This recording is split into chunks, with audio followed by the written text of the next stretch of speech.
Welcome, I'm the Kaiju no Kami here at Denver Comic Con 2016, and I'm interviewing author Amalie Howard. Hi, Amalie. Hello, thanks for having me. So what made you get into writing?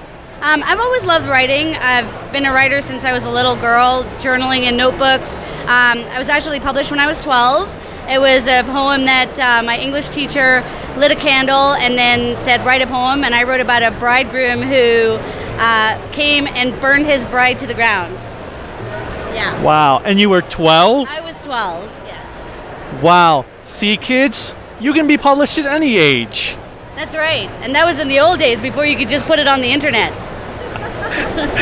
So why did you choose to write fantasy and intrigue? I loved fantasy. Growing up, that was the first thing that I really gravitated to. C.S. Lewis, Chronicles of Narnia, Lord of the Rings, I read at a very young age. Loved the world building in that. It's something that I could read over and over. And then one of the very first dark fantasy books that I ever got was Grimm's fairy tales. And I'm not talking about the fairy tales like Cinderella where she just tries on the shoe. Like the stepsister chops off her heel and bleeds into the shoe. So super dark. I've always liked dark fantasy. So the original stuff. Yes, yes. Just out of curiosity, have you ever read Robert E. Howard's Conan fantasy stories? I have not, but I've seen the movie Conan. Does that count? It depends who you ask. Oh, okay. So, in seeing your dedication to researching the world and different elements of the story, how do you create such diversity in your characters? I've traveled a lot in my experience. My previous job in data communications, I got to travel all over the world. I also grew up in the Caribbean. I come from a multiracial, multi-cultural, multi-ethnic family. So I kind of use a lot of my own background and then also the people I've met to really build my characters and also my worlds. I think we live in a very diverse world as it is, so it's nice that fiction is sort of heading that way anyway. Just seeing the reality that you live, putting it into books, whether that's science fiction, fantasy, or contemporary, Do you have any place that you loved going to around the world? Yeah, I love France a lot. I went to school in Paris, I studied there, and my mother and I were always like, why do we have this affinity for France? And we found out we are part French. So, who knew? It's in my genes.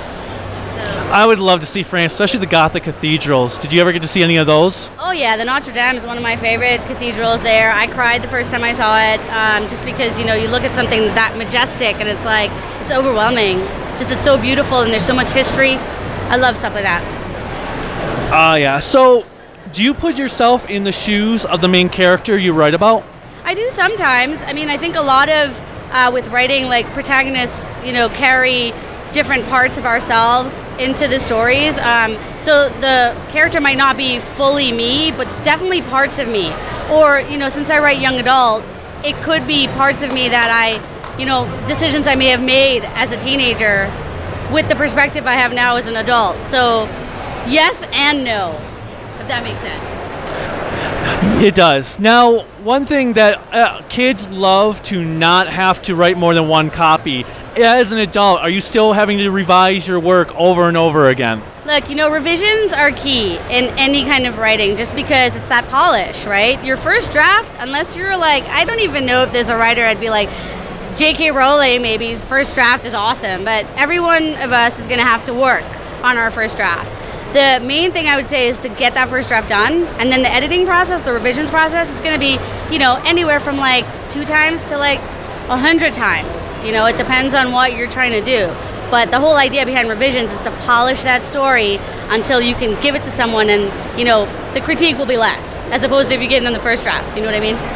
And do you see from where you started to now, do you see yourself having less revisions to do, or is it pretty much the same throughout the whole process? I think as a writer, you definitely hone your skill the more you write, just pretty much the more you do anything. But I find revisions, it depends, because there's structural revisions and then there's copy edits or line edits. So grammar and stuff like that, I'm better. I have less of those the more I write, but structurally I might have about the same. It just depends on what I'm writing. Then that's key to everything. You don't want to rush what you're doing. Yeah, absolutely. You take your time, you write your story, and then you can fix it. As long as you have that first draft, and Anne Lamott said it, Every one of us, your favorite author will always have that crappy first draft. Nobody writes something and it's perfect the first time. Oh yeah, like even Stephen King had many revisions from what he's talked about and many rejections before somebody took up his books. Yeah, absolutely. Now, having faced your own challenges to becoming an author, what would you suggest to others who are wanting to write? Well, the first step is to write, right? A lot of people are like, well, how do I become an author? You write. You have to write a book and finish it. Because everything, as you know, with shiny new ideas, you could look at something and be like, oh, I want to write about this, or wait, I want to write about that, and then you don't ever finish something. So the first step is to finish the book. Second step is, with all this stuff online, you can research anything. So look up, what's the next step? If you want to be traditionally published, you need to get an agent. How do you get an agent? You have to write a query letter. Then they sell you to the publishers. If you want to go the, indie publishing route, how do you get a good editor to make sure you have your content is good? How do you get a good cover? So, research is really key. Once you've done the work and once you've done the polishing, which we talked about earlier. And do you have any final words for those who will be watching this interview? Yeah, absolutely. I mean, for new writers or, old writers who want to become published, just don't give up. That's kind of I always say to people, if you have a dream, and it sounds like a cliche, but it's not. If you have a dream and you want to do it, you have to make it happen. And no one can tell you that you're not good enough. There are too many avenues available now for writers to be published than there ever were. So if you want to write and you want to be published, go out and do it. And don't give up. Well, thanks a lot for your time. Thank you so much. This is the Kaiji no Kami, and until next time, bye.